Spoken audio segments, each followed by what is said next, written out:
Sir ನಾನು ಒಬ್ಬ D boss ಅಭಿಮಾನಿ. ಹುಟ್ಟಿದಾಗಿಂದ ಅವಾಗಿಂದ ಡಿ ಬಾಸ್ ಅಭಿಮಾನಿನೇ. ಒಂದು ಮಾತು ಏನು ಹೇಳೋದಕ್ಕೆ ಇಷ್ಟಪಡ್ತೀನಿ ಅಂದರೆ, ಸಾಮಾನ್ಯವಾಗಿ ನಾವು ಇಲ್ಲಿರೋದಕ್ಕೆ ಆಗಲ್ಲ. ಇಲ್ಲಿರೋ ಪರಿಸ್ಥಿತಿಗೆ ನಾವು ಕಾಮನಾಗಿ ನಾವು ಇಲ್ಲಿರೋದಕ್ಕೆ ಅಲ್ಲ. ಆಯಪ್ಪ ಆ ಥರ ಎಲ್ಲ ಇದ್ದು ಕಷ್ಟಪಟ್ಟು ಮೇಲೆ ಬಂದಿರೋದು. ಆಯಪ್ಪ ಬೇರೆಯವ್ರ ಥರ ಇವ್ರಿಂದಗಡೆ ನಿಂತ್ಕೊಂಡು, ಇಲ್ಲ ಅವ್ರ ಕೈ ಹಿಡ್ಕೊಂಡು, ಇಲ್ಲ ಇವ್ರ ಕೈ ಹಿಡ್ಕೊಂಡು ಮೇಲೆ ಬಂದಿಲ್ಲ. ನಮ್ಮ ಬಾಸ್ ಏನಂದರೆ ಬಂದಿದ್ದಾರೆ. ಇವಾಗ ಏನಂದರೆ ಅವರು ಜೈಲಲ್ಲಿರೋದ್ರಿಂದ ಅವ್ರಿಗೆ ಹೊರಗಡೆ ಇದ್ದು ಒಳಗಡೆ ಇರೋದು ಅವ್ರಿಗೆ ಗೊತ್ತಿಲ್ಲ, ಆಗಲ್ಲ ಅವ್ರಿಗೆ. ಯಾಕಂದರೆ ಇಲ್ಲಿನ ವಾತಾವರಣನೇ ಬೇಡ, ಅಲ್ಲಿನ ವಾತಾವರಣನೇ ಬೇಡ. ಅಲ್ಲಿ ಬಂದು ಕ್ರಿಮಿನಲ್ಸ್ ಅಕ್ಯೂಸ್ಟ್ಗಳೇ ಇರ್ತಾರೆ. ಅವ್ರ ಜೊತೆಲಿ ಇವರು ಅಕ್ಯೂಸ್ಟ್ ಆಗೋಕ್ಕಾಗಲ್ಲ. ಏನಕಂದರೆ ಇದು ಮಾಡಿದಾರೋ ಮಾಡಿಲ್ವೋ ಅನ್ನೋದೇ ಇನ್ನೂ ಇದಿಲ್ಲ.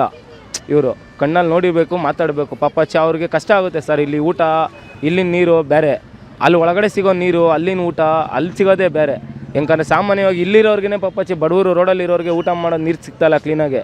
ಇನ್ನು ಜೈಲೊಳಗಡೆ ಇರೋರಿಗೆ ಅವ್ರಿಗೆ ಕರೆಕ್ಟಾಗಿ ನೀರು ಸಿಗುತ್ತಾ, ಇಲ್ಲ ತಿನ್ನೋ ಊಟ ಸಪ್ಲೈ ಇದೆಯಾ ಕ್ಲೀನಾಗಿ ಅಂತ ಗೊತ್ತಿಲ್ಲ. ಅವ್ರ ಪಾಪಚ್ಚಿ ಮನೆಯವ್ರನ್ನ ನೋಡಿ, ಅವ್ರ ಮಕ್ಕಳನ್ನ ನೋಡಿ ಎಷ್ಟೋ ತುಂಬ ಫೀಲ್ ಮಾಡ್ಕೊಂಡಿದ್ದಾರೆ. ಯಾರೋ ಮಾಡಿದ ತಪ್ಪಿಗೆ ಇವ್ರು ಹೋಗಿ ಇದು ಮಾಡ್ತಾಯಿದ್ದಾರೆ. ಇಲ್ಲ ಮಾಡಿದಾರೋ ಇಲ್ಲ ಮಾಡಿಲ್ವೋ ಅನ್ನೋದು ಇನ್ನೂ ಇದಿಲ್ಲ. ಸರಿನಾ? ಈ ಅಭಿಮಾನಿಗಳು ಏನು ಮಾಡ್ತಾಯಿದ್ದಾರೆ ಅಂದರೆ, ಅಭಿಮಾನಿಗಳು ಕರೆಕ್ಟಾಗಿರ್ಬೇಕು ಫಸ್ಟು. ಯಾರಿಗೋ ಯಾರು ಆಗಲ್ಲ ಅಂದರೆ, ಸುದೀಪ್ ಫ್ಯಾನ್ ಬಂದು ದರ್ಶನ್ಗಾಗಲ್ಲ, ದರ್ಶನ್ ಫ್ಯಾನ್ ಬಂದು ಸುದೀಪ್ಗಾಗಲ್ಲ ಅಂತ ಮಾತಾಡ್ಕೊಂಡು ಇವ್ರು ಇದು ಮಾಡ್ಕೊಂಡ್ರಿಕೆ ಈ ಅಪ್ಪ ಒಳಗಡೆ ಕುತ್ಕೊಂಡಿದ್ದಾರೆ.